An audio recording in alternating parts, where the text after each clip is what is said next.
পথ দেখে পথ দেখায়, এই স্লোগানকে সামনে রেখে ভিওডি বাংলার আয়োজিত অনুষ্ঠান রাজকথনে আপনাদের স্বাগত জানাচ্ছি। আমি জামিল হোসেন।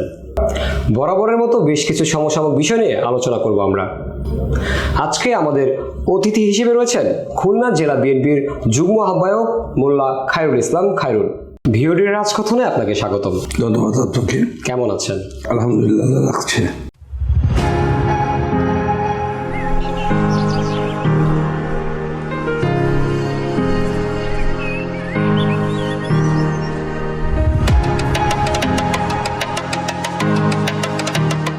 শুরুতে আমরা জানতে চাচ্ছি আপনি রাজনীতিতে কিভাবে যুক্ত হলেন, কিংবা কার অনুপ্রেরণায় আপনি রাজনীতিতে জড়ালেন? চমৎকার একটি প্রশ্ন করেছেন। আপনাকে বলতে হয় আমার জাতীয়তাবাদী আদর্শের সৈনিক হিসেবে কিভাবে পথ চলা, কিভাবে এই রাজনীতিতে আমার সম্পৃক্ত হয়েছি। আপনি জেনে অবাক হবেন, আমার রাজনৈতিক গুরু কিন্তু আমার বাবা।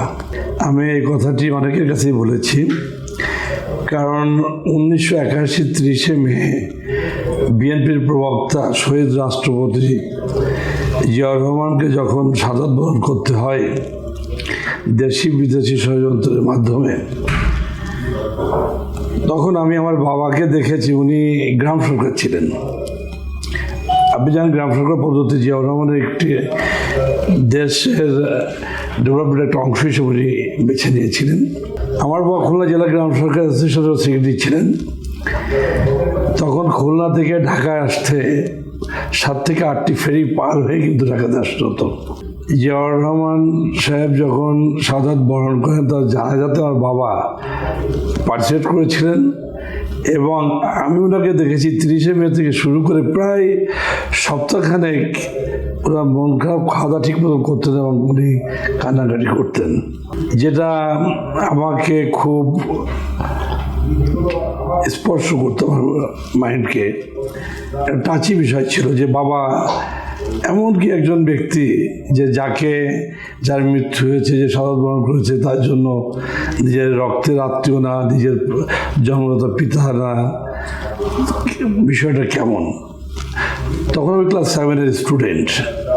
তো এরপর থেকে জানতে চাওয়া, তারপর আমি আমার স্কুল লাইফ, আমি রোবার্ট স্কাউট করতাম। এরপরে উনি খাল খনন করতে গিয়েছিল আমার গ্রামের বাড়ি রূপসা উপজেলাতে, আপনি জানেন, হাট ইউনিয়নে।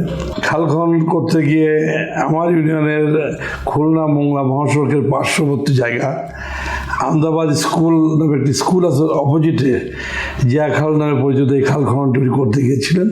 তখন খুব কাছের থেকেই ওনাকে আমরা দেখতে পেয়েছিলাম। সব কিছু মিলায়ে একটা অনুভূতি, একটা ভালোবাসা, একটা আবেগের জায়গা যেটা তৈরি হয়েছে, এবং শহীদ রাষ্ট্রপতি জিয়াউর রহমানকে চিনবার একটা সুযোগ হয়েছে, এবং তার পরবর্তী সময় থেকে আমি এই দলটিকে বেছে নিই। এবং আমি 1984 সালের আমার রূপসা উপজেলা ছাত্র দলের প্রতিষ্ঠাতা সাধারণ সম্পাদক হিসেবে আমার পদযাত্রা শুরু হয়। এর আগে একজন ছাত্র দলের বিএনপির সমর্থক ছিলাম আমি। এই যে রাজনীতি কেন করছেন, মূল উদ্দেশ্যটা কি? ধন্যবাদ আপনাকে। দেখেন, রাজনীতি বলে, এটা আমার কাছে মনে হয় এটা একটা কথোপকথন, কথার কথা। রাজনীতি হচ্ছে সমাজকে দেওয়া, প্রতিবেশীকে দেওয়া, রাষ্ট্রকে দেওয়া। রাজনীতি হচ্ছে ভোগের জন্য, এটা ত্যাগের জন্য। আপনি একজন রাজনৈতিক নেতা, নেতৃত্বই পারেন সমাজে কিছু করার।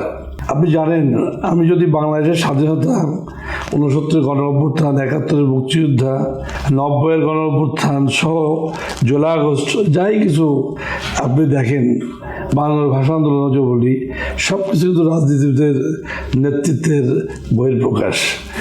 তো রাজনৈতিক নেতৃত্ব যদি মনে করেন আমি সততা বজায় রেখে সমাজকে দেবো, মানুষের জন্য কিছু করব, রাষ্ট্রের জন্য কিছু করব, অবশ্যই সে নেতৃত্ব করতে পারে। তো আমি ছোটোবেলা থেকেই আমার বাবাকে দেখেছি সামাজিক কাজ করবার স্পৃহা তার ভেতর ছিল, সমাজকে দেওয়ার স্পৃহা ছিল। আমরা ওগুলো দেখে দেখেই শিখেছি যে রাজনীতির উদ্দেশ্য হচ্ছে যে, যেমন আমি শিক্ষা প্রতিষ্ঠানের সঙ্গে জড়িত, অনেক দু একটি প্রতিষ্ঠান, বড় প্রতিষ্ঠান যে আমার এলাকায় আছে, আমি রূপসা কলেজের প্রতিষ্ঠাতা, যেটা আমরা 1986 সালে শুরু করেছিলাম। আমার এলাকায় একটা গার্লস স্কুল আছে, ছিল না যেটা, এটাকে নৈহাটি গার্লস হাই স্কুল, যেখানে প্রায় 1100 মেয়ে অধ্যয়নরত। আমি এই স্কুলটা 91 সালের দিকে আমরা শুরু করি এবং এখনও স্কুলের প্রেসিডেন্টের দায়িত্ব পালন করছি। আর অনেক প্রতিষ্ঠান, স্কুল, মসজিদ, মাদ্রাসা বা সামাজিক এই কর্মকাণ্ডগুলো আমরা এই রাজনীতি করতে আসার পরিপ্রেক্ষিতে পারিবারিক শিক্ষা থেকে, আমাদের অগ্রজ এবং গার্ডিয়ানদের শিক্ষা থেকে কিন্তু আমরা এই সামাজিকগুলো কাজ করি। এই রাজনীতির উদ্দেশ্যটা হচ্ছে যে নিজের স্বার্থকে জলাঞ্জলি দিয়ে মানুষের জন্য করা, সমাজের জন্য করা, রাষ্ট্রের জন্য করা। আমি এক কথা এটাই মনে করি।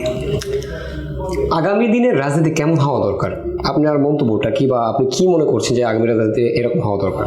ধন্যবাদ আপনাকে। আপনি দেখেছেন ইতিমধ্যে আমাদের ভারপ্রাপ্ত চেয়ারম্যান জনাব তারেক রহমান আগামীর বাংলাদেশ, আগামীর রাজনীতি কী হওয়া উচিত 31 দফায় একটা দফা দিয়েছেন, যেটা আমরা সভা সমাবেশ, সেমিনার এবং আমরা আপনার গণমুখী করবার জন্য, মানুষকে উদ্বুদ্ধ করবার জন্য লিফলেট বা বিভিন্ন কিছু আমরা সময় দিচ্ছি বিভিন্ন প্রতিষ্ঠানে, স্কুল, কলেজ, মসজিদ, মাদ্রাসাতে, সব বাজার, হাট ঘাট বিভিন্ন জায়গায় আমরা এসেছি।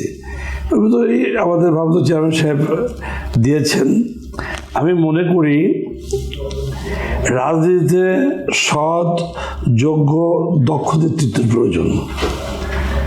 ইতিমধ্যে ফ্যাসিবাদ পতন হয়েছে। ফ্যাসিবাদ গত 15 বছর 8 মাসে বাংলাদেশ থেকে 90 লক্ষ কোটি টাকা, যেটা আপনাদের মিডিয়াতে এসেছে, এটা আমার ব্যক্তিগত উক্তি নয়, যা পাচার করেছে। তো জুলাই আগস্টে একটা অভ্যুত্থান হয়েছে, 90-এর একটা অভ্যুত্থান হয়েছিল স্বৈরাচারের। 90 ছিল কিন্তু একটা টার্নিং পয়েন্ট। তার মধ্যে ব্যর্থতা, সফলতা দিয়েই সরকারগুলো আঘাত ছিল। হঠাৎ করে একটা সরকার 2007 সালে জন্ম হলো, যেটা 1/11 নামে একটা অবৈধ সরকারের জন্ম হলো, যেটাকে বাংলাদেশের এই ফ্যাসিবাদ, বিদায়ী ফ্যাসিবাদ যারা, তাদেরকে স্বাগত জানিয়েছিল।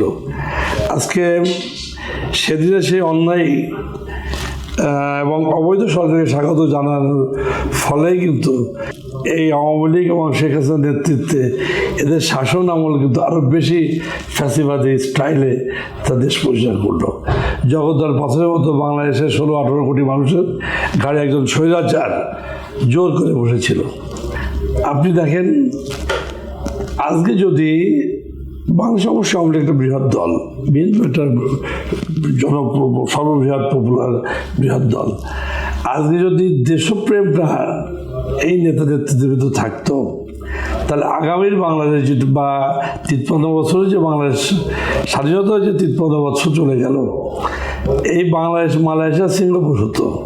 সেই জায়গাটা কিন্তু আমরা যেতে পারিনি। না যাওয়ার মূল কারণটি হচ্ছে হলো আমাদের পার্শ্ববর্তী রাষ্ট্র কখনো চায় না বাংলাদেশ এবং বাংলাদেশের জনগণ, বাংলাদেশের সরকার মাথা উঁচু করে থাক। যে কথাটি স্বপ্ন দেখেছিল আমাদের প্রবক্তা শহীদ রাষ্ট্র জিয়াউর রহমান, যে আমরা স্বনির্ভর বাংলাদেশ গড়ব, স্বনির্ভর বাংলাদেশ, সেই স্বনির্ভরতার বাংলাদেশ গড়তে যে বদ্ধপরিকর ছিল, সেটাকে মুখ থিবড়ে দিয়েছে এই রাজনীতিটা, যা পতিত ফ্যাসিবাদ।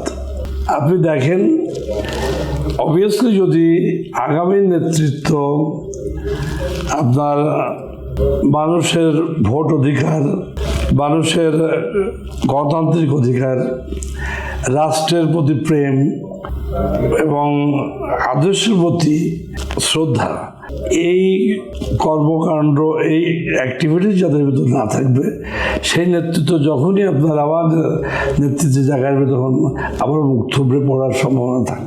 যে কারণেই আগামীতে নতুন বাংলাদেশ গড়ার স্বপ্ন আমাদের ভারপ্রাপ্ত চেয়ারম্যান দেখেছেন, 31 দফা দিয়েছেন। ওর ভিতর দেখেন আপনার রাষ্ট্র সংস্কার, রাষ্ট্র মেরামত, রাষ্ট্রের ভবিষ্যৎ কীভাবে পরিচালিত হবে, প্রতি 4 বছর অন্তত একটি সরকার থাকবে, প্রতি 2 টার্মের পর কোনো প্রধানমন্ত্রী রাষ্ট্রপতি থাকতে পারবে না। এটাই তো আগামী রাষ্ট্র যে রাজনীতি, যেটা উনি একটা টার্মস অফ কন্ডিশন পাবলিককে দিয়েছেন, একটা প্রসপেক্টাস নিজেকে দিয়েছেন। এটাই তো আগামী রাজনীতিতে আপনার পজিটিভ কিছু বয়ে আনবে বলে আমি বিশ্বাস করি। যে রাষ্ট্র, আগামী রাষ্ট্রে থাকবে না দুর্নীতি, থাকবে না আপনার রাজধানী হত্যা গুম, যে রাষ্ট্রে থাকবে না সন্ত্রাস, যে রাষ্ট্রে টাকা লোপাট হয়ে বিদেশে পাচার হবে না, এমনই তো একটা রাষ্ট্র আমরা স্বপ্ন দেখি। ইনশাল্লাহ আমরা মনে করি আগামী দিনে সেই রাষ্ট্রে বোধহয় আমরা সবাই মিলেই করতে পারবো। একটু অতীত নিয়ে আমরা কথা বলতে চাচ্ছি, সেটা হচ্ছে যে বিগত 16 বছরের রাজনীতি কেমন ছিল এবং বিগত 16 বছর আপনি কিভাবে কাটিয়েছেন? এটা সুন্দর, এক্সেলেন্ট একটা কোশ্চেন করেছেন। আসলে 16টি বছর তো বিএনপি রাজনীতি করবার চেষ্টা করেছে, আর বাংলাদেশে তো রাজনীতি ছিল না। বাংলাদেশে ছিল সন্ত্রাস, আয়নাঘর, গুম, নির্যাতন, অর্থ লোপাট, একটা বালিশের মূল্য 10,000 টাকা, দেখেছেন না? মানে লোটপাটের একটা স্বর্গরাজ্য ছিল। আপনার ফ্যাসিবাদ কয়েকটা অক্ষরের একটি শব্দ, একে যদি স্কোয়ার, কিউব, টোয়ার আরও যদি কিছু করা যায়, সব এক জায়গায় যুক্ত করলেও এর ব্যাখ্যা বলা শেষ হবে না। আপনি দেখেন, একটা রাষ্ট্রে একটা রাজনৈতিক দল আওয়ামী লীগ, এই দেশে 74-75 বছর বয়স, একটা বৃহৎ রাজনৈতিক দল, সেই দলকে ধ্বংস করার জন্য একমাত্র তৎকালীন অবৈধ প্রধানমন্ত্রী শেখ হাসিনা যথেষ্ট ছিল, আর তার কিছু নেতা নেতৃত্ব।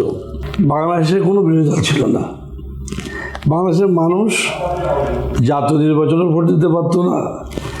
লোকাল গভর্নমেন্টে ইউনিয়ন চেয়ারম্যান, উপজেলা চেয়ারম্যান, মেয়র, পৌরসভা, সিটি কর্পোরেশন, কোথাও কোনো নির্বাচন ভোট দিত না। রাতের ভোট, দিনের ভোট রাতে হয়ে যেত, আগামীকালকের ভোট আগের দিন শেষ। আপনারা দেখেছেন একটা আওয়ামী রাষ্ট্রে, মানে সরকার, আওয়ামী লীগ আর রাষ্ট্রযন্ত্র সব একাকার। পুলিশ বাহিনী যা শান্তি রক্ষা করবে, তারা সব আওয়ামী লীগের নেতা কর্মী সমর্থকের ভূমিকায় চলে গেল। আমাদের দেশপ্রিয় সেনাবাহিনী, হায়েস্ট লেভেলে তাদের কোনো বক্তব্য নাই, কারণ তারাও মৌনতা, তাদের সম্মতির লক্ষণ, একাকার হয়ে গেল। বিচার বিভাগের তাদের মনোপলি, বিচারকদের অযোগ্য অদক্ষ বিচারকদের বসিয়ে ইচ্ছা অনুযায়ী মনোপলিভাবে সাজিয়ে দেওয়া শুরু করলো। আপনি প্রতিটা অর্গান রাষ্ট্রের, মানে আওয়ামী লীগ সরকার আর রাষ্ট্রের অর্গানগুলো সব একা হয়ে গেল, কাজে রাজনীতি ছিল না। আমরা বিএনপির নেতা কর্মীরা আমরা এদের বিরুদ্ধে কথা বলার চেষ্টা করেছি, রাজপথে নেমেছি, যেখানে তো আপনার হাজার হাজার মামলা, লক্ষ লক্ষ নেতা কর্মী আসামি, আর শত শত নেতাকর্মী গুম হয়েছে, গুলিবিদ্ধ হয়ে মারা গিয়েছে, ক্রসফায়ারের নামে আপনার রাজনৈতিক নেতাদেরকে হত্যা করা হয়েছে। এই ছিল গত 15 বছর 8 মাস আওয়ামী লীগের শাসন আমল। আর কি হয়েছে?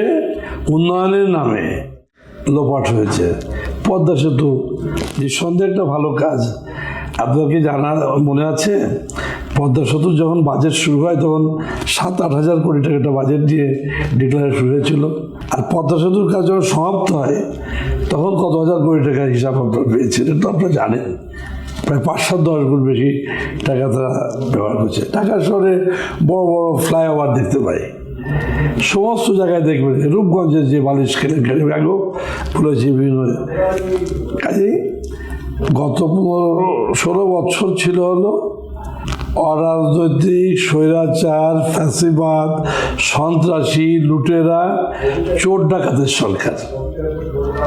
এরা নিজেরা রাজনীতিও করেনি, আর যারা অপোজিশন রাজনৈতিক দল, যেহেতু বিএনপি সর্ববৃহৎ একটা রাজনৈতিক দল ছিল, বিএনপি রাজনীতিকে কে রাজনৈতিকভাবে করবার চেষ্টা করেছে রাজপথ থেকে, তাদেরকেও রাষ্ট্রের আপনার প্রতিষ্ঠানগুলো, পুলিশ, র্যাব, বিজেপি, বিভিন্ন বাহিনী দলীয় নেতাকর্মীদের মতো করে ব্যবহার করে তাদেরকেও তাদের গণতান্ত্রিক যে রাজনৈতিক ধারাটা সেটা সুষ্ঠুভাবে করতে দেয়নি। এক কথায় 15 বছর 8 মাসে এদেশে আওয়ামী লীগ, এই পতিত ফ্যাসিবাদ বাংলাদেশের মানুষকে মার্শাল স্টাইলের একটা শাসন, একটা ব্যুরোক্রেসি শাসন, আপনার সে হিটলার স্টাইল যেটা আমরা শুনে আছে, সে একটা অবস্থা তৈরি করে রেখেছিল। এই যে 16 বছর পার করলেন, আগামীর বাংলাদেশ কেমন দেখতে চান? অবভিয়াসলি আগামীর বাংলাদেশ ভালো হবে, স্বচ্ছ নেতৃত্ব তৈরি হবে, এবং আগামীর বাংলাদেশে আমি বলছি না বিশ্বের প্রতিটা দেশে কম বেশি দুর্নীতি আছে, তবে হ্রাস পাবে আমি মনে করি। বাংলাদেশের ডেভেলপমেন্ট যদি 90% হয়, আমি মনে করি ওটাই দুর্নীতিমুক্ত। আগামীর বাংলাদেশ আমাদের, আমি আগেই বলেছি ভারপ্রাপ্ত চেয়ারম্যান, আগামীর বাংলাদেশ কোন প্রক্রিয়ায় কোন দিকে চলবে 31 দফার ভিতর দিয়েছে। আরও যদি এদেশের বুদ্ধিজীবী শিক্ষিত সমাজ এর থেকে আরও কিছু ভালো কিছু দিতে পারে, আমি মনে করি যে যদি বিএনপিকে দেশের মানুষ ভোটের মাধ্যমে ক্ষমতায় আনে বা আসতে পারে, নিশ্চয়ই দেখবেন আগামী বাংলাদেশ অবশ্যই ভালো চলবে। যেখানে থাকবে মানুষের ভোট অধিকার, যেখানে থাকবে মানুষের গণতান্ত্রিক অধিকার, যেখানে থাকবে সুষ্ঠু ধারার রাজনীতি, যেখানে প্রতিষ্ঠিত থাকবে বিচার বিভাগের স্বাধীনতা, যেখানে থাকবে নির্বাচন কমিশনের স্বাধীনতা, যেখানে থাকবে না পুলিশ প্রশাসনের নগ্নতা, যেখানে থাকবে রাষ্ট্রের প্রতিটা অর্গান, প্রতিটা প্রতিষ্ঠান তাদের নিজস্ব একটা সত্তা ফিরে পাবে বলে আমি বিশ্বাস করি, এবং দুর্নীতি মুক্ত একটি বাংলাদেশ ইনশাআল্লাহ আগামীতে সৃষ্টি হবে। এবং যারাই আগামীতে রাজনীতি করতে পারবে, আমি বিশ্বাস করি বইটা রাজনৈতিক দলে শিক্ষিত, সুশিক্ষিত, ভদ্র, মার্জিত এবং রাজনৈতিক নেতৃত্বই আগামী দিনে বাংলাদেশকে নেতৃত্ব করবে বলে আমি বিশ্বাস করি। আগামী নির্বাচনে মানুষ বিএনপিকে কেন ভোট দেবে? আপনি জানেন দীর্ঘ ফ্যাসিবাদের বিরুদ্ধে বিএনপি তো রাজপথে ছিল। বিএনপির দ্রব্যমূল্য বৃদ্ধি পেলে বিএনপি কথা বলেছে, বিএনপি ভোট অধিকারের পক্ষে কথা বলেছে, গণতন্ত্রের পক্ষে কথা বলেছে, বিচার বিভাগের অনৈতিক মনোপলি বিচার ব্যবস্থার বিরুদ্ধে বিএনপি কথা বলেছে। বিএনপি যত কর্মসূচি দিয়েছে, যত কথা গত 16 বছর বলেছে, এবং এরা পূর্ব যেটা বলেছে তাদের ধারাবাহিকতায় বিএনপি একমাত্র রাজনৈতিক দল যে বাংলাদেশের মানুষের পক্ষে কথা বলে, বাংলাদেশের জনগণের পক্ষে কথা বলে। কাজেই বিএনপির কে মানুষ ভালোবেসেই ভোট দিবে, বিএনপিকে মানুষ বিএনপির নেতৃত্ব দেখেই ভোট দিবে, বিএনপিকে মানুষ ভোট দিবে শহীদ রাষ্ট্রপতি জিয়া রহমানের আদর্শকে দেখে, বিএনপিকে দেশনেত্রী বেগম খালেদা জিয়ার নেতৃত্ব, আপসীন নেতৃত্ব দেখে, বিএনপিকে মানুষ ভোট দেবে জনাব তারেক রহমানের তীক্ষ্ণ বুদ্ধি এবং এই যে পতিত সরকারের যে বিদায়, জুলাই আগস্টের যে আন্দোলন, যে তারেক রহমান ভারপ্রাপ্ত বিএনপি যে মাস্টার মাইন্ড হিসেবে যে কাজগুলো করেছে, এই ফ্যাসিবাদ বিদায়ের যে ভূমিকা রেখেছে, এই সব কিছু মিলিয়েই কিন্তু বিএনপিকে জনগণ রাষ্ট্রীয় ক্ষমতায় আনবে এবং ভোট দেবে বলে আমি বিশ্বাস করি। বিএনপির নেতাকর্মীদের উপরে চাঁদাবাজির অভিযোগ উঠেছে এবং দল থেকেও কিন্তু বহিষ্কার করা হয়েছে, তারপরও চাঁদাবাজি হচ্ছে কেন? ধন্যবাদ। বিএনপি নেতাকর্মীদের বিরুদ্ধে যে শুধু চাঁদাবাজির অভিযোগ উঠেছে, আমি আপনার এই কথার সঙ্গে একমত না। তবে 5 আগস্টের পর কিছু বিচ্ছিন্ন ঘটনা ঘটেছে। আপনি সমাজের একজন মানুষ, সচেতন মানুষ, আপনি সাংবাদিক, আপনি শিক্ষিত মানুষ, নিশ্চয়ই আপনি আপনার পাড়াতে দেখেছেন 2-1টা অনাকাঙ্ক্ষিত ঘটনা ঘটছে। কিছু টোকাই টাইপের কিশোর গ্যাং, অনুপ্রবেশকারী কিছু, যারা কখনোই বিএনপির মিছিল মিটাই ছিল না, দেখবেন যারা দলবদ্ধ হয়ে যারা ছিনতাইকারী ডাকাত যারা এই পতিত সরকারের মিছিল করেছে এই জাতীয় একটা গ্রুপ কিন্তু লুটপাট করেছে কয়েকদিন। আমি বলছি না যে একেবারে কিছু ঘটেনি। বিএনপি একটা বৃহৎ রাজনৈতিক দল, সারা বাংলাদেশে লাখো লক্ষ কোটি কোটি আপনার নেতা কর্মী সমর্থকের দল বিএনপি। কিছু বিচ্ছিন্ন ঘটনা ঘটেছে, আপনার তৃণমূল পর্যায়ে কিছু ঘটনা ঘটেছে যেখানে বিএনপির কিছু কিছু জায়গায় প্রত্যক্ষ কিছু ওই পর্যায়ের নেতৃত্ব, তৃণমূলের কিছু নেতৃত্ব ইনভলভ ছিল। আমি আপনাকে জানতে চাই, নিশ্চয় আপনি জানেন যে বাংলাদেশে একমাত্র রাজনৈতিক দল বিএনপি 5 আগস্টের পর যে রাজনৈতিক দলের পদস্থ নেতাকর্মীদের বিরুদ্ধে যখন আপনার কমপ্লেন এসেছে, প্রমাণিত হয়েছে, বিএনপি প্রায় সারা বাংলাদেশ থেকে সহস্রাধিক নেতাকর্মী বিএনপি অঙ্গ সহযোগী দলের নেতা নেতৃত্বকে কিন্তু বহিষ্কার করেছে। আপনার যে প্রশ্নটি আমি করতে চাই আপনার মাধ্যমে ভিওডি বাংলা চ্যানেলে যে আপনার রাজকহনের অনুষ্ঠান থেকে, সেটি হচ্ছে তো বিএনপির বাইরে একটা বিশেষ রাজনৈতিক দল তো আপনার 3-4টা টিভি চ্যানেল ডাকাতি করছে, কয়েকটা ব্যাংকও তো ডাকাতি করছে, এদের কথা তো আসতেছে না। আপনি যে বৈষম্য ছাত্ররা, এই আপনার ধানমন্ডিতে সেদিন কী ঘটলো? আপনারা সারা বাংলাদেশে পত্র পত্রিকা দেখেন, আপনার টিভি চ্যানেলে দেখেন, পাবলিক ধরে রেখেছে পরিচয় বৈষম্য। আমার বাড়ি খুলনাতে, আমার খুলনাতেও আপনি দেখেছেন যে মুজগুনি বাস্তহারাই বৈষম্য ছাত্র আন্দোলনের নগর জেলার জয়সর ইত্যাদি ইত্যাদিরা যে একজন বিদেশ থাকে, তারপর আসছে, তাকে যেমন তুমি ফ্যাসিবাদের দোষ তুমি ইত্যাদি বলে চাঁদাবাজি করতে গেছে, পাবলিক যে ধরছে, তা এগুলো কিন্তু বর্তমানে আসে না। আচ্ছা আপনি বলেন তো আমাকে, বিএনপি পদক্ষেপ নিচ্ছে, দল থেকে অব্যাহতি দিচ্ছে, বহিষ্কার করতেছে, বাংলাদেশে কি বিএনপি ছাড়া অন্য কোনো রাজনৈতিক দল নাই যে যারা এই ফ্যাসিবাদ পতনের পরে যারা সুবিধাভোগী বা এই অপকর্মের সাথে জড়িত? তাহলে তাদের একটা বহিষ্কার হয়েছে পত্রপত্রিকা, আপনি কি দেখেছেন? আমরা তো পদক্ষেপ নিচ্ছি। আমার চেয়ারম্যান জনাব তারেক রহমান, ভারপ্রাপ্ত চেয়ারম্যান, নিজেই বলেছেন আপনি দুর্নীতিবাজ হন, চাঁদাবাজ হন, দখলদারিত্ব করতে যান, টেন্ডারবাজি করতে যান, আপনি যত বড়ই ত্যাগী হন না কেন দল আপনাকে বহন করবে না, আমি আপনাকে বহন করতে পারবো না। কাজেই আপনাকে দল থেকে অব্যাহতি দিতে ওটা বহিষ্কার করবেন। একমাত্র রাজনৈতিক দল বিএনপির ভারপ্রাপ্ত চেয়ারম্যান সাহেব খুব কঠিন ভাষায় নির্দয়ের মতো নেতা কর্মীদের উদ্দেশ্যে 1-2বার না শতবার যিনি এ কথাগুলো বলছেন। কাজেই চাঁদাবাজি হয়নি আমি এটা বলছি না, তো যেভাবে বিএনপিকে টার্গেট করে বলা হয়, হ্যাঁ, অনেকে তো ভেস্তের টিকিট বিক্রি করতেছেন গ্রামে গঞ্জে মহিলা পাঠিয়ে। আমি জানি না, আমি তো আসলে গ্রামেরই মানুষ, আপনি বাড়িতে খবর দিবেন, আপনার বৃদ্ধা মা বা আপনার চাচিরা আছে, দেখবেন বোরকা টোরকা পড়ে যে আপনি যে এই দলটা করলে আপনারা ভেস্তে যেতে পারবেন। তা যারা এত বড় ইসলামিক দল বা নিজেকে দাবি করে, এরা তো আপনি দুদিন আগে সেদিন কয়েকদিন আগে দেখলেন না, এরা হিন্দুবাদী কি সংগঠন, এরা অঙ্গদল কি করতে, যারা সকালে এক কথা বলে দুপুরে এক কথা বিকেলে এক সিদ্ধান্তে যায়, যারা 86-তে তৎকালীন স্বরাজের সঙ্গে এই পতিত সরকার আপনার ফ্যাসিবাদ, ওরাও তো সেদিন বিশ্বাসঘাতকতা করে 86-এ এরশাদ শাহীর পক্ষে নির্বাচনে গিয়েছিল, 91-এ আবার আওয়ামী লীগের সাথে মিশে গিয়েছিল বিএনপি ক্ষমতায়। আল্লাহ তো বিএনপি ক্ষমতায় নিয়ে এসেছিল। আপনার ভালো করে মনে থাকার কথা, 96-12 জুনের নির্বাচন পূর্বে আওয়ামী লীগ এবং তারা একসাথে আন্দোলন করেছিল। সে আন্দোলনের নাম কি দিয়েছিল? অসহযোগ যুগপৎ আন্দোলন। আচ্ছা, আবার তারা 2001-এর 1 অক্টোবর যে নির্বাচন হয়েছিল, সে বিএনপির ঘাড়ে আবার চলে বসেছিল। আবার 2007 যখন অনলিমিটেড সরকার প্রতিষ্ঠিত হয়, তারপরে আবার তখনও বিএনপির সাথে তারা ছিল।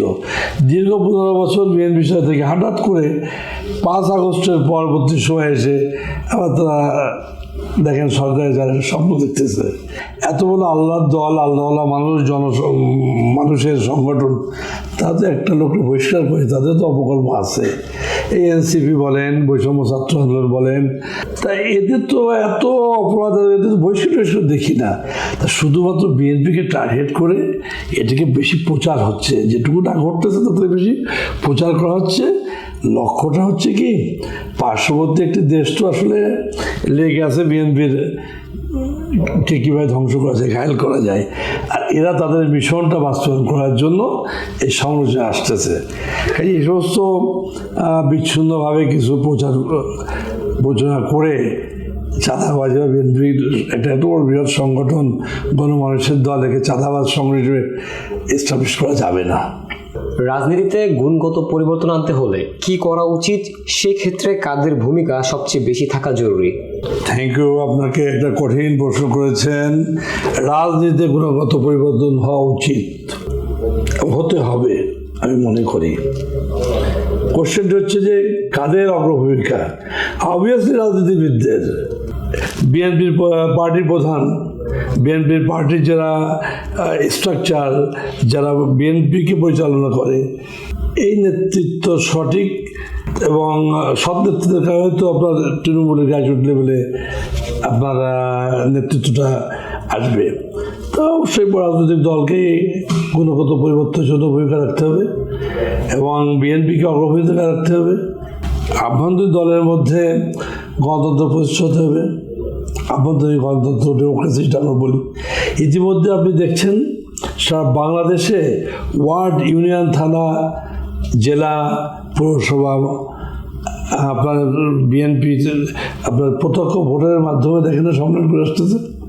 তার মানে এটা কি আপনি গুণগত পরিবর্তন আপনি বুঝছেন, প্রমাণিত করছে না? আচ্ছা, একটি ইউনিয়নের প্রেসিডেন্সি হতে গেলে আপনার ওয়ার্ডের পূর্ণাঙ্গ কমিটি ভোট দিচ্ছে। একটা ইউনিয়নে 9টি ওয়ার্ড, যদি একটা ওয়ার্ডে 51 সদস্য বিশিষ্ট কমিটি হয়, 9টা ওয়ার্ডে আপনার 459 জন ভোটার, 459 জন আপনার ভোটার ভোট দিয়ে ইউনিয়নের প্রেসিডেন্সি তৈরি করছে।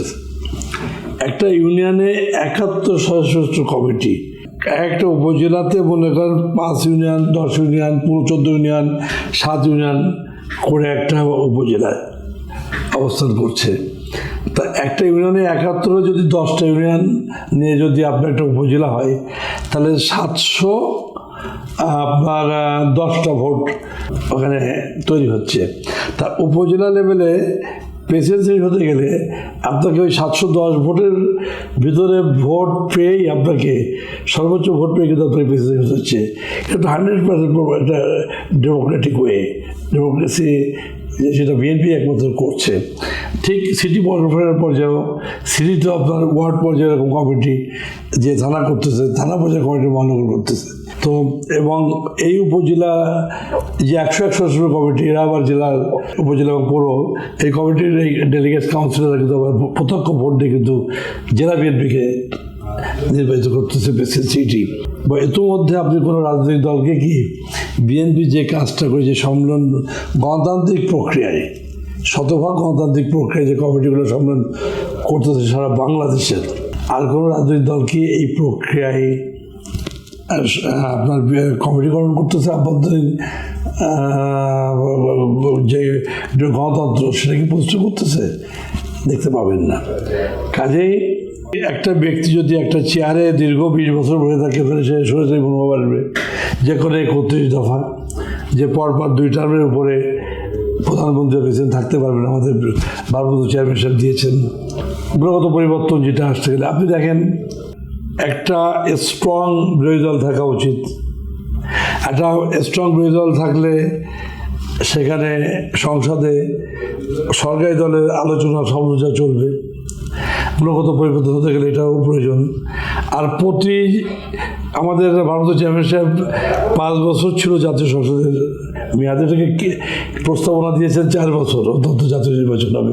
এটা গুড কনসেপ্ট, যে 4 বছর অন্তত একটা সরকার পরিবর্তনের জন্য জাতীয় নির্বাচন হবে। আপনি সরকারে আছেন 4 বছর, আপনি অপকর্ম করছেন, এরপরে 4 বছর পরে জনগণ তার প্রত্যক্ষ ভোটের মাধ্যমে আপনাকে নির্বাচিত করবে, সরকার পরিবর্তন আসবে বা পরিবর্তন করবে। আপনি রাষ্ট্রীয় অর্গান ইলেকশন কমিশন, যে নির্বাচন যে অফিস, এই যে জাতীয় নির্বাচন কমিশন আমাদের দেশ জন্মের পর থেকে মানে 100% ভূমিকা কিন্তু রক্ষা করতে পারেনি। তাদের যে ক্ষমতা দেওয়া, সেই ক্ষমতার 50% প্রয়োগ করতে হয়তো পারেনি, আমার কাছে মনে হয়েছে। যেটা যদি আগামীতে ইনশাল্লাহ আগামী স্বল্প সময়ের মধ্যে তো জাতীয় নির্বাচন হবে, আমি বিশ্বাস করি, মনে করি এই নির্বাচন কমিশন সেই দীর্ঘ 53 বছর স্বাধীনতা 53 বছর না করতে পেরেছে, আমি বিশ্বাস করি আগামী জাতীয় সংসদ নির্বাচনে সেই কাজটি, সেই যে ক্ষমতা তাদের, সেটা প্রয়োগ করতে পারবে। এটা তো রাজনৈতিক গুণগত পরিবর্তনের অংশ। কাজে রাজনৈতিক গুণগত পরিবর্তন করতে গেলে রাজনীতিবিদদের আগে আসতে হবে, রাজনৈতিক দলগুলোকে আগে আসতে হবে, সমাজের বুদ্ধিজীবী, সমাজের জ্ঞানীগুণী, যাদের কোনো রাজনৈতিক দলের পক্ষে, অন্যায়ের পক্ষে কথা বলা উচিত না যারা আছেন, তাদেরকে আগে আসতে হবে। সেক্ষেত্রে হবে একটি রাষ্ট্রের রাজনৈতিক গুণগত পরিবর্তনের সবচেয়ে বড় পথ বলে আমি বিশ্বাস করি। একটা অভিযোগ এসেছে, সেটা উঠেছে আর কি, সেটা হচ্ছে যে 5ই আগস্টের পর আপনার হচ্ছে তৃণমূল পর্যায়ে অভ্যন্তরীণ দ্বন্দ্ব বেড়েছে। আসলে এই বিষয়ে আপনার মন্তব্য কি? দেখুন, আমি আগেই বলেছি যে ঢালাওভাবে তো আসলে কোনো কিছু বলাটা সমুচিত না বলে আমি বিশ্বাস করি, মনে করি। আপনার হ্যাঁ, বড় রাজনৈতিক দলের গ্রুপিং থাকে, পছন্দ অপছন্দ থাকবে। আপনার চ্যানেল, যে ভিওডি বাংলা চ্যানেল, আপনার মনে করেন এখানে আপনার কর্মকর্তা কর্মচারী আপনারা প্রায় 30 জন আছেন ফর এক্সাম্পল। এই 30 জনের কি ঐক্যমত থাকবে বা একমতে আপনার একই কাজ করতে হবে? কেউ মত পার্থক্য থাকবে, কেউ একটা প্রচাল দিল আর একজন এটা এইভাবে হয়, এর মতো থাকে। ঠিক রাজনৈতিক দলে এই জাতীয় ঘটনা থাকে। তবে আমি দৃঢ়তার সাথে আপনাকে দায়িত্ব নিয়ে বলতে চাই, 5 আগস্টের পরে বিএনপির আভ্যন্তরীণ বদলে কেউ মারা হয়েছে, খুন হয়েছে বা পঙ্গু হয়েছে বা এরকম করে দৃষ্টান্ত বাংলাদেশে কোথাও দেখাতে পারবেন? কাজে এটাও বিএনপির বিরুদ্ধে একটা অপপ্রচারের কৌশল। 5ই আগস্ট একটা বৈষম্য বিরোধী এবং কোটা বিরোধী একটা আন্দোলন গিয়েছে। সেই আন্দোলনে খুলনা জেলা বিএনপির ভূমিকা কি ছিল? আমাদের ব্যাপক ভূমিকা ছিল। আপনি জানেন, খুলনা হচ্ছিল রাজনৈতিক সচেতন, খুলনা রাজনীতির অভয়ারণ্য একটা জায়গা। খুলনার 90 আন্দোলনে আপনারা দেখেছেন, মহারাজ শহীদ হয়েছিল, আমরা 144 হিসেবে ব্রেক করেছি। 96 সময় আন্দোলনে এই পতিত ফ্যাসিবাদের বিরুদ্ধে হয়েছি। সোজাচার এরশাদ সাহেবের বিরুদ্ধে আমাদের ভূমিকা ছিল। খুলনার হাদিস পার্ক, যে শহীদ বাহাদুর ভাষা আন্দোলনে হাদিস সাহেব কিন্তু ওখানে আপনার তৎকালীন আপনার প্রশাসনগুলিতে মারা গিয়েছিল। এটা অনেক বরণ ইতিহাস আছে। আর জুলাই আগস্টের বিপ্লবে তো খুলনা ব্যাপক ভূমিকা ছিল, যেটা আপনারাও জানেন। একদিকে সাধারণ ছাত্রছাত্রীরা এবং আমাদের পরিবারের ছেলেমেয়েরা, আমাদের রাজনৈতিক পরিবারের সদস্যরা, ইভেন আমাদের পরিবারের, আমাদের ঘরের পরিবারের স্ত্রী সন্তানেরা সবাই কিন্তু রাজপথে নেমে গিয়েছিল। আমরা অনেক প্রতিবন্ধকতা মধ্য থেকেও আমরা কিন্তু রাজপথ থেকে আন্দোলন করেছি, মিছিল করেছি, মিটিং করেছি, আবার ব্রাহ্মণে পড়তে হয়েছে, আবার জেলেও যেতে হয়েছে। বাট আমাদের খুলনার রাজনীতিতে আমরা এই ফ্যাসিবাদ বিরোধী আন্দোলনে একটা অগ্রণী ভূমিকা আমরা খুলনার রাজনৈতিক পরিবার এবং বিএনপির নেতৃত্বে আমরা কিন্তু পালন করতে পেরেছি। আগামী নির্বাচনে যদি বিএনপি ক্ষমতায় আসে, তাহলে খুলনাবাসীর জন্য আপনারা কি পদক্ষেপ গ্রহণ করবেন এবং কি ধরনের সেবা তাদেরকে দেবেন?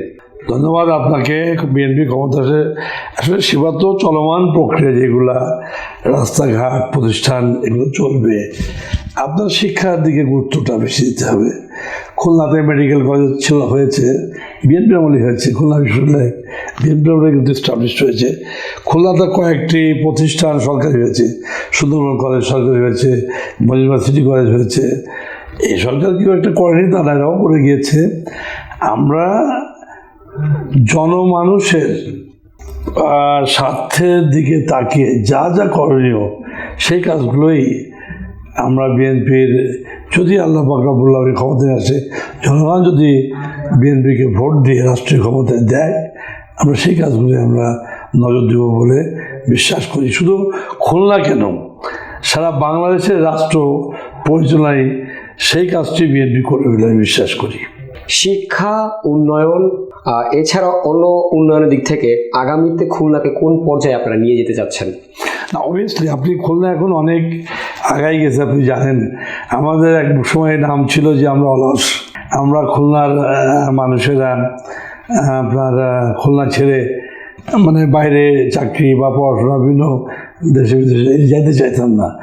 লাস্ট 20 ইয়ার্স বা 20 to 25 ইয়ার্স আপনি দেখবেন আমাদের খুলনা থেকে ডিফেন্সে বলেন, বিসিএসে বলেন, রুয়েট, কুয়েট, চুয়েট, বুয়েট, ঢাকা বিশ্ববিদ্যালয়, বিভিন্ন জায়গায় বলেন, খুলনার মেধাবী তালিকায় দেখেন এখন খুলনার ছেলেমেয়েরা কিন্তু বিভিন্ন জায়গায় কিন্তু অধ্যয়নরত। এবং বুয়েটে যে খুলনার থেকে প্রায় 20-25-40টা ছেলে কিন্তু বুয়েটে এবারও চান্স পেল। ঢাকা বিশ্ব এরকম। খুলনা অনেক অগ্রণী ভূমিকা আছে। স্পোর্টসে যান, খুলনার ক্রিকেট বাংলাদেশকে সব পৃথিবীতে যারা রিপ্রেজেন্ট করে বা পরিচিতি লাভ করে দিয়েছে আরও বেশি পরিমাণ ক্রিকেট, সেখানে দেখেন খুলনার একটা বড় অবদান। খুলনার 4-5-6টা প্লেয়ার রেগুলার বেস্ট লেভেলে থাকে জাতীয় টিমে, এটা আছে। আমরা খেলাধুলাকে, পড়াশোনাকে, ডেভেলপমেন্ট, স্ট্রাকচারাল যে দিকগুলো আছে এগুলো মানা যায়। তবে আমাদের কিছুটা অন্তরায় হচ্ছে যেটা আমাদের এই যে বন্দরগুলো ছিল, মোংলা পোর্ট, চালনা বন্দর, নদীগুলো যেটা আপনার এই যে ক্লাইমেট চেঞ্জ হওয়ার পরে যে নব্যতা আপনার ভরে যাচ্ছে, এই ড্রেজিংগুলো করা, এই চ্যানেলগুলো আবার ক্লিয়ার করা, এগুলো আমাদের আসলে খুবই আশু প্রয়োজন। তাহলে আমাদের যে খুলনার ঐতিহ্য, খুলনা যে ফসলাদি যেটা ডমিনেট করতো এক সময়, আমরা একটু এর থেকে পিছিয়ে পড়তেছি। তো আমি আশা রাখবো যদি বিএনপিকে জনগণ ভোট দিয়ে ক্ষমতায় নেয়, আমরা আমাদের দলীয় আভ্যন্তরীণ যত নেতা নেতৃত্ব কেন্দ্র হয়ে যায় বা কেন্দ্রে আছে, আমরা আভ্যন্তরীণ আলোচনা করছি। তা আমার মনে হয় এগুলাতে নজর দেবে বলে আমি বিশ্বাস করি। আর যোগাযোগ ব্যবস্থা করলে এখন অনেক ডেভেলপ করছে, আরও যেটা বাকি আছে বা প্রয়োজন সেগুলো ইনশাল্লাহ আমার সরকার যদি প্রতিষ্ঠিত হয়েছিল নজর দেবে বলে আমি বিশ্বাস করি। এতক্ষণ সময় নিয়ে আমাদের অনুষ্ঠানে দেখার জন্য আপনাদেরকে ধন্যবাদ। দেখা হবে পরবর্তী কোনো পর্বে নতুন কোনো অতিথির সাথে। সেই পর্যন্ত আপনারা ভালো থাকুন, সুস্থ থাকুন এবং ভিওডি বাংলার সঙ্গেই থাকুন।